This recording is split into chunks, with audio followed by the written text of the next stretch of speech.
this point, we'll go ahead and open it up to questions, and we'll do a little bit more discussion back and forth. Okay.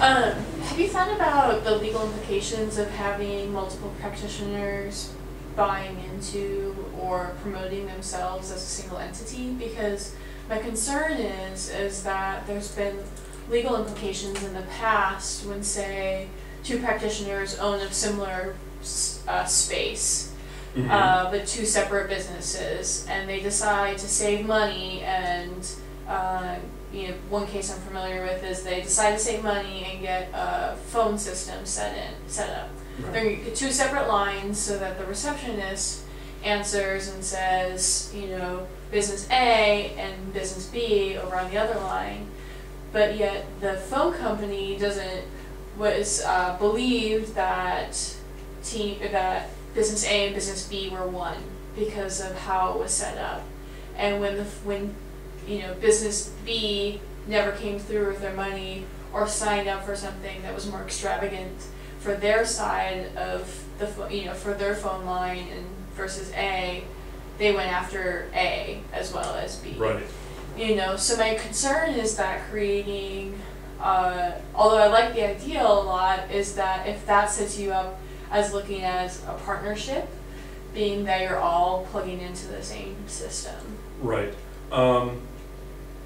I think that's one of the areas where Practice Fusion has an advantage over others.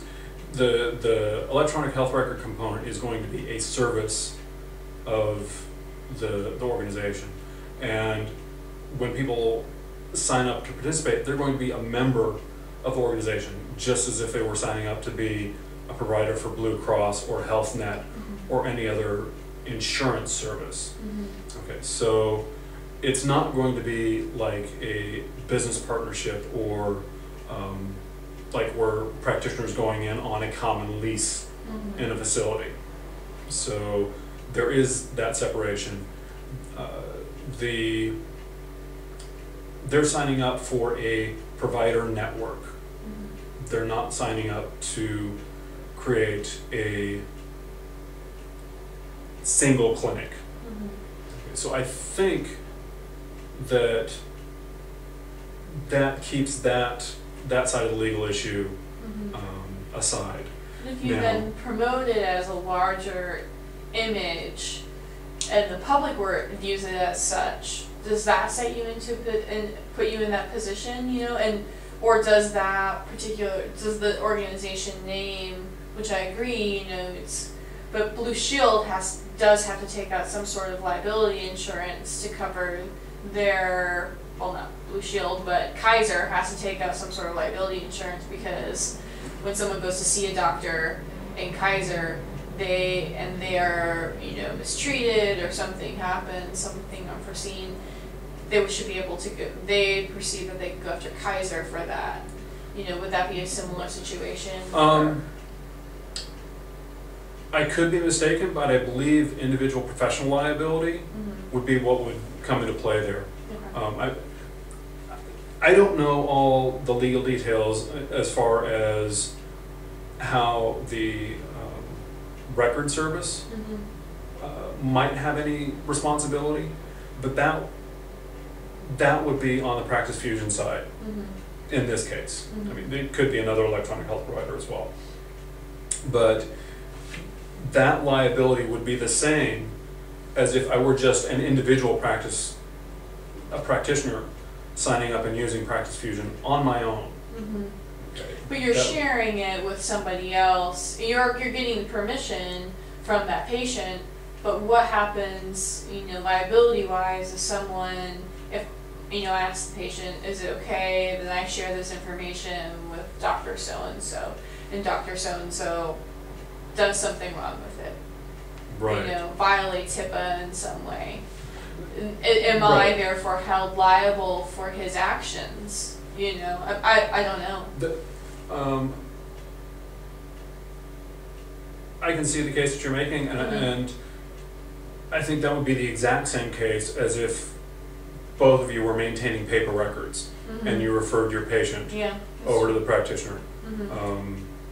So it is possible that a patient would sue both the practitioner that made the error Mm-hmm. and the practitioner that referred them to the practitioner Mm-hmm. if they were feeling particularly litigious. Yeah.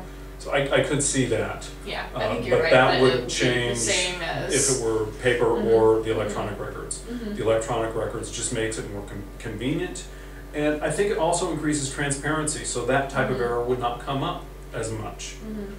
Mhm. And it would also create transparency in terms of where the responsibility and error lies. Mhm. So in that sense, I think it would actually reduce the likelihood of a secondary Mhm. case, Mhm. or at least make the case weaker. Mhm. Having said that, there are bad practitioners, and someone could come in and sign up for the virtual network and create a mess of it Mhm. for the patients that they're seeing. Like any other group practice, I think it would be feasible and possible to go ahead and create a situation where people get kicked out. Mhm. Aside from before even they are go before their own medical board, Mhm. for example, and face the possibility of losing a license. Mhm. I think it would be possible to create stringent practice standards for those that are participating. And then that could elevate the profile of the group as well. Mhm. People see that and they see it as a badge of competence. They see it as a badge of skill. Mhm. And the way that I'm seeing marketing it would be a member of Oasis Integrative Health Group. Mhm. So it's not advertising at that level a particular facility. At some point, I would like to have a building where practitioners are there and practicing together. Mhm. And I would like to expand from that building to the school. So there's a progression along there Mhm. where those group liabilities become more prominent, where you have that shared business partner liability. But that's a different stage than just sharing the record itself. Mhm. So one of the advantages right now of sharing the record is A, it's free, and B, when the patient opts in and says, yeah, you can go ahead and share my record as the group practice, as opposed to just the individual patient, then the information available to that patient in sharing the personal health record becomes more robust, and they can take more responsibility for their own care. Versus, say they see a general practice MD. This woman has her OBGYN. She has a naturopath that she sees on occasion. She has an acupuncturist she sees on occasion. She has a personal trainer. She goes and practices yoga. Those 6 things all contribute to her health. But each one of them is going to create a separate record. If she wants to have that information, she has to go to each one of those individually. If she's going to the yoga instructor, do you have a record of how many times I've been to class? I'm trying to keep a journal, and I want to include that in there. By setting up the group setting, that information could be shared in her personal health record. So it's all right there. And we could set up a workout component. We could actually work with trainers, have them have a component of the health record as well. It's possible to go ahead and set it up so that certain people are only able to see certain aspects of the record. It's like if you had an administrative assistant, all they need to see are the demographic address information billing information. How long was the appointment? What were the services provided? What's the cost going to be? Has it been paid? The admin assistant doesn't need access to the patient notes or the treatment notes. Just needs to know what the costs of the services were. So it's possible to set that up so that parts of the record are isolated from different people. I foresee having mental health providers participate in this. They're kind of unique in that their records don't get shared with anybody. Nobody gets to see the mental health notes unless there's a legal case and they get sued, and the mental health provider usually fights that. Do you have release of records for mental health? Yeah, it's possible. Yeah. There is release of records, but they take much tighter control over it. Because if a psychiatrist is making a note, for example, that somebody's schizophrenic, that could have implications for their workplace. If particularly psychiatrists and they're prescribing antipsychotic medications.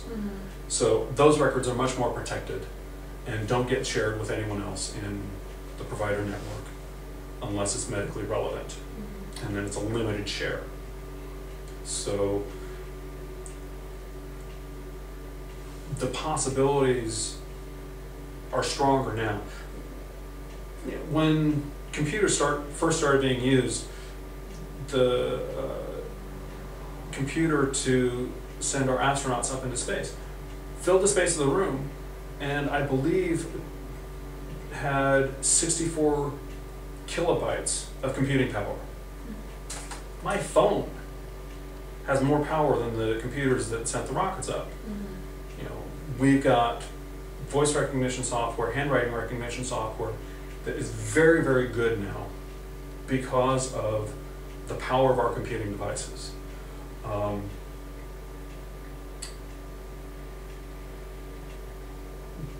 That level of power creates a level of complexity, but it also creates an opportunity to create a very strong and secure system. And Praxis Fusion has been working off of a Flash-based interface, so it's harder to hack. It's not just an HTML database. With the iPad and the fact that Apple's not going to use Flash, or with the advent of HTML5, which is the next web standard coming out, Flash may go to the side, but I believe Praxis Fusion will adapt and create a different security setup when that becomes relevant.